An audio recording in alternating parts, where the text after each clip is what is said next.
तुमको पता नहीं कि ये मोबाइल तुम्हारा किस तरह से तुम्हें विनाश, तुमको बर्बाद कर। मोबाइल है बड़ी अच्छी चीज। 2022 सूचना का युग है, सूचना का कितनी यूजफुल चीज है। इसकी बड़ी खतरनाक आदत है, वो आपको अभी एहसास नहीं होगा। ये आपकी जो कंसंट्रेशन की क्षमता है ना, उसको मार देगा। कंसंट्रेशन एक बार खत्म हुआ, मतलब टूटा, बिखरा, उसको दोबारा बनाना बहुत मुश्किल था।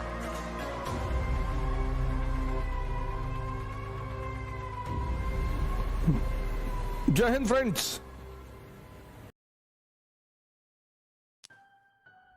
2022 सूचना का युग है, सूचना का। जैसे अब तो मोबाइल, आप सारे लोग मोबाइल रखे होंगे, हम नहीं रखते मोबाइल अपने पास, हम क्लास में रखते ही नहीं। आप कहीं भी पता कर लीजिए, मैं क्लास लेने आता हूं तो मैं मोबाइल अपने साथ नहीं रखता। मैं मंदिर के अंदर जा रहा हूं, मैं मोबाइल लेके नहीं जाऊंगा। हाँ, मैं मूवी देखने जा रहा हूं तो मोबाइल लेके बैठूंगा मैं। तुमको पता नहीं कि ये मोबाइल तुम्हारा किस तरह से तुम्हें विनाश, तुमको बर्बाद कर। मोबाइल है बड़ी अच्छी चीज। अब जैसे मुझे इकोनॉमिक सर्वे पढ़ने की जरूरत नहीं होती, देश के बड़े बड़े इकोनॉमी के टीचर हैं, सबका लेक्चर अपलोड हो जाता है यूट्यूब पे। इकोनॉमिक सर्वे आया, 10-12 टीचरों ने समझाया, उसको सुन लीजिए। कितनी यूजफुल चीज है। लेकिन मोबाइल को निरंतर अपने साथ मत रखिए, नहीं तो ये कुछ नहीं करने देगा आपको। इसकी बड़ी खतरनाक आदत है, वो आपको अभी एहसास नहीं होगा। ये आपकी जो कंसंट्रेशन की क्षमता है ना, उसको मार देगा। फिर कुछ भी करोगे, कुछ भी करोगे, कंसंट्रेशन एक बार खत्म हुआ, मतलब टूटा, बिखरा, उसको दोबारा बनाना बहुत मुश्किल काम। दुनिया में अगर मन की स्थिरता को चेक करना है तो आदमी को किताब दे दो।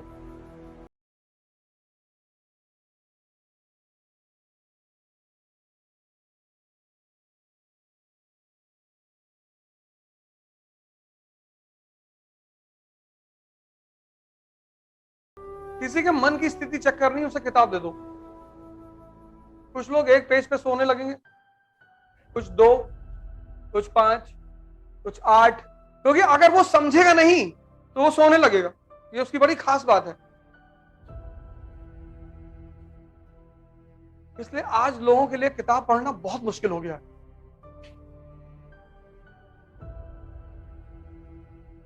और उसकी मेन वजह है ये मोबाइल। इसने लोगों के कंसंट्रेशन को खत्म कर दिया, मार दिया।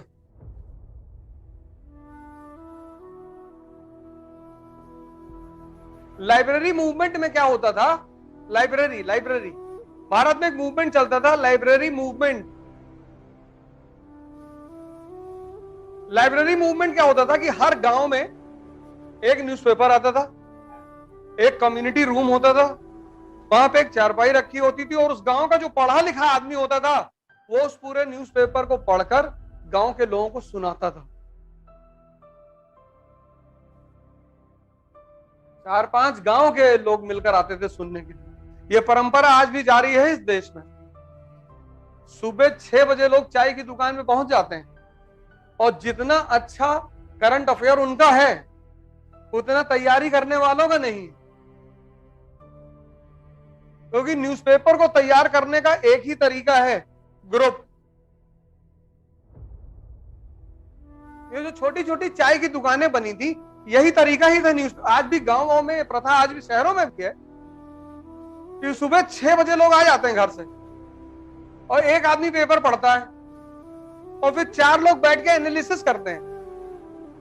और जितने गांव के आदमी को यूक्रेन और रूस के बारे में इंफॉर्मेशन होगी, उतना इस क्लास में बैठे हुए लोगों को नहीं होगी। कौन सी पनडुब्बी डूबी है, उसकी खासियत क्या थी, सब बता देंगे वो। क्योंकि 6 से 10 बैठना है दिन भर। सुबह 6 बजे एक चाय ले ली, बैठे हुए।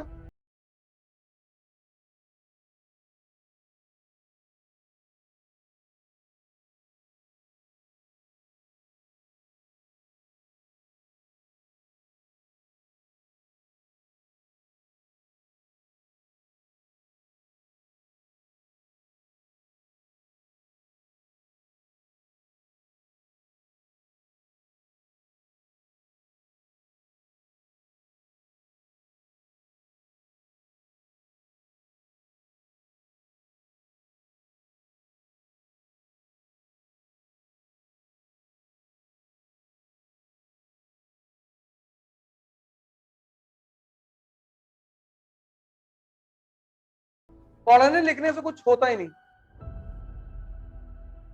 पढ़ाई का एक ही उद्देश्य है, दिमाग को खोलना। E is equal to E, education is equal to enlightenment.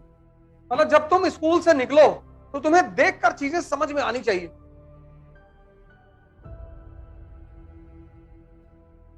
अगर तुमको चीजें देखकर समझ में नहीं आती तो पढ़ने से कोई फायदा ही नहीं। कुछ नहीं होता पढ़ने से, कुछ होता ही नहीं। पढ़ने का एकमात्र उद्देश्य है दिमाग को खोलना।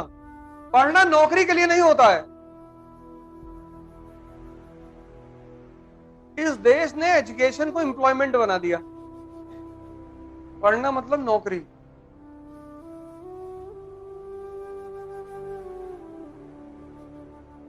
और ये मैकाले की देन है, नौकरी, वो भी सरकारी।